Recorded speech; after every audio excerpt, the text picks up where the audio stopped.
morning, everybody. Thank you so much for sharing some of your time today with me during this wonderful Women in Tech Festival. Before I dive into a topic I truly believe in, I wanted to give you all a quick background on myself.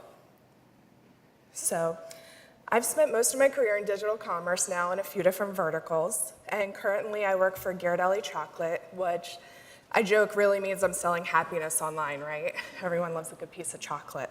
So, if I take you back a step further though, I really started working 17 years ago as a waitress. And over time, I have worked my way up to managing multi-million-dollar business units for very large corporations. So you can imagine that my experience as a woman in the workplace really runs the gamut, right? From waitress to corporate executive, so.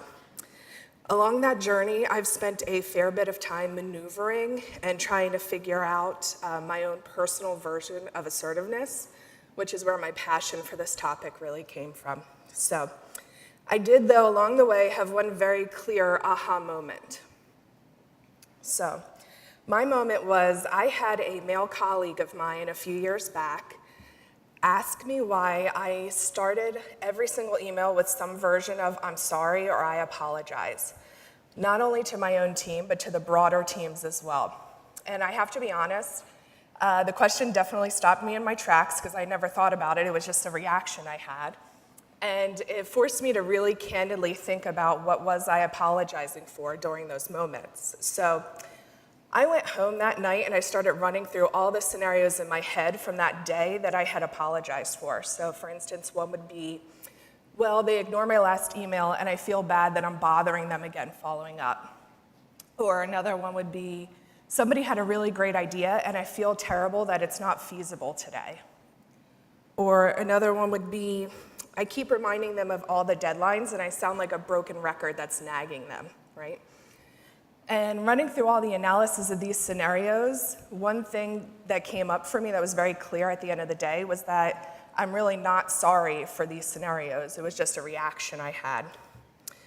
So, being a data nerd, of course, in tech, I use these scenarios to run analyses and find root cause, right? Because now I have a problem. What's the root cause? Natural tendency. And it occurred to me that really, when I ran through all these scenarios, I was really apologizing out of fear. So there's a million variations of phrases most of us fear hearing. Something like, you're too demanding, you're not a team player, you get too emotional, you're too fired up about this topic. Ultimately, though, no matter what phrase I conjured up in my head, they really fell into these three categories for me. The first one, and arguably the largest one, would be being judged, was my main fear.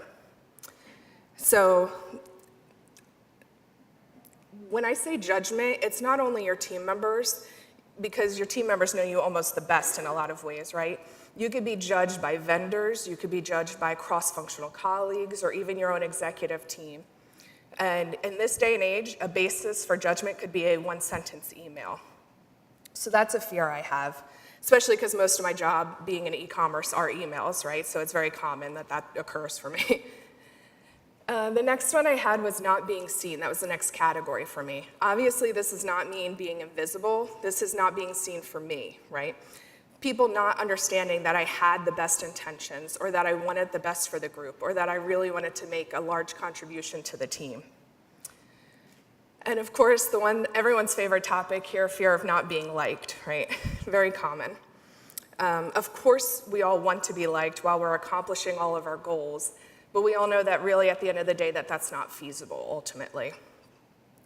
However, that fear, or all three of them really combined, really changed how I responded in each of the situations, and in that way, I was letting it really drive my decisions and control my life ultimately. So luckily, I did find that there were really tangible ways to get out of this behavior. So in going into these very granular recommendations that everybody else had made for how to become assertive at the office, one thing became very, very clear to me, and it was that there is a very, very fine line between being assertive and accidentally becoming aggressive. And I think the best way I found to summarize how fragile this line is a quote from Maya Angelou, where she says, "Seek passion and patience in equal amounts." Patience alone does not build the temple, and passion alone destroys the walls. I did a lot of research on the subtle differences of these two categories, and I did find some very clear nuances. So aggressive-based responses will generally open you to a debate. It immediately puts others into defense mode and causes near instant tension in the room. It's almost palpable in a lot of ways. It obviously emits an arrogance when you speak that other people pick up on and is rooted in those fears we just discussed. On the flip side, when you're assertive in your communication, you're opening a dialogue. You're allowing space for constructive feedback. You're allowing space for other points of view without negative consequences. It emits a level of self-confidence, which is respected and appreciated. And probably my favorite personal part of it is rooted in conviction. And I'll dive into some of these later as well. But when learning and starting to be assertive, the first step I would recommend is mastering what I call forward-focused dialogue. Now, there are a lot of recommendations on how to open a dialogue, and everything I found was scenario-based, more or less. If you're in this scenario, this is a set of recommendations versus another. There were, however, a few key aspects that were broad enough that they were helpful in nearly all scenarios. I won't go through them all here, but the one that I had to especially work with is the very first one, which is beginning with the end. And I know that that sounds really negative when you say it out loud, but it was actually the most helpful tool I've seen over the years. And that is when you begin with the end of the conversation in mind. So I enter conversations knowing one or two key objectives I want to discuss, knowing what I want the outcome to be, and ultimately what I'm asking the other person. So going into the dialogue with this clear vision has really served me well over the years. The next item I had on here that I really love is listening with intention, but I won't dive into that because I know Nikita just went through a great session about listening. I will say that the most critical piece of listening advice I learned over the years is how not to listen with your response already pre-planned in your head.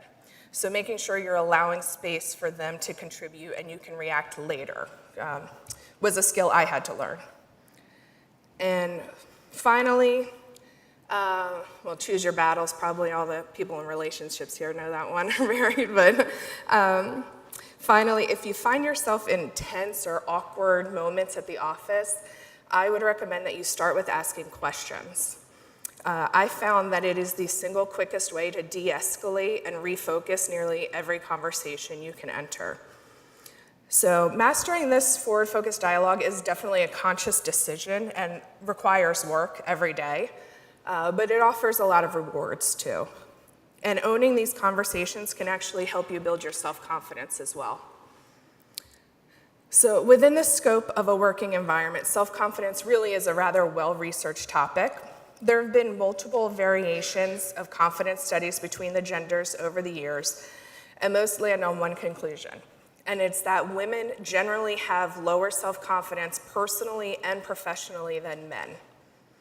And I know that's a heavy statement, and I'm sure some other women in the room kind of have a gut reaction like I did when I first read it. Another insight that was especially personal for me came from a different study where they found women always accepted misplaced blame when there was something negative happening and gave credit to everyone else when things were good. Did anybody else in the room do this? Right? Yeah, this is what the study found was most women did this. I know this was a major behavior I had, and again, root cause, like I always go through. When I looked into the analysis of it, I realized it was because I really valued humility over being self-confident in those moments. So going from humility being ingrained in me as a child to being assertive, as you can imagine, is a really large transition, right? So there were two things in particular that helped me over the years. First is what I call my Fab Five. Called them that for many years now, and that's my 5 closest friends. They've known me the absolute best. We've been friends for multiple decades now. And more often than not, really what they are is my sounding board. I'll ask them questions like, did I handle that correctly? Would you have done it that way? Did I misread that situation at all? They're the group that I trust without question and vice versa. The diversity of the feedback, because it's 5 and not just one, one-on-one feedback, allows me to take whatever resonates most with me in that moment and use it and learn from it. And obviously, recognizing that these relationships are built on full honesty, I know that when they give me tough feedback, it's because they know what I'm capable of when I've forgotten. They know what I deserve better than what I'm accepting in this moment. And they're really cheering for me when I feel like I failed at everything in that moment, right? So I can't really explain to you what having that open and honest feedback, supporting your growth over the years really does for you. And I hope that you all in this room have your own set of people that you use in the same manner and get help from. And growing personally doesn't automatically mean that you're also growing professionally, right? So those are 2 separate initiatives in some ways. And here's a real-life scenario that occurred more than once for me. I would go into meetings, I would stay silent. I would hold back my insight because I was not 100 or more % sure about my viewpoint, right? And afterwards, I would sit at my desk, I'd verify my opinion, and I would quietly send an email to one person and say, hey, I think this was missed in the meeting. Anybody else ever done this? No, I'm alone? So if there was another study I read a few years back that really had a profound impact on me, and it was around that behavior in particular. And it was that the women in the study waited until they were 99% or more sure of something before they spoke up. 99 or more, so that's 99 or 100, right, guys? Like, this is a small window that we're waiting for. So picture, would it surprise you to know that men in the study were assertive when they were only 51% sure? 51%. Okay, I like the no head shaking. Would not surprise you. So picture the level of confidence you have to speak up in a moment where you're only slightly more than half sure of your point of view, right? I admired it. I really wanted to be like that person. But I know for me, I was never gonna get to 100. So what I use this observation for is to know to speak up if I'm 75, 80% sure. That's the observation I call on. How do we get to 100? You have conviction, and this is why it's my favorite part. The best part about convictions is if you did an honest survey of yourself today, you'd realize you already have conviction, and tons of them. Convictions are just firm beliefs.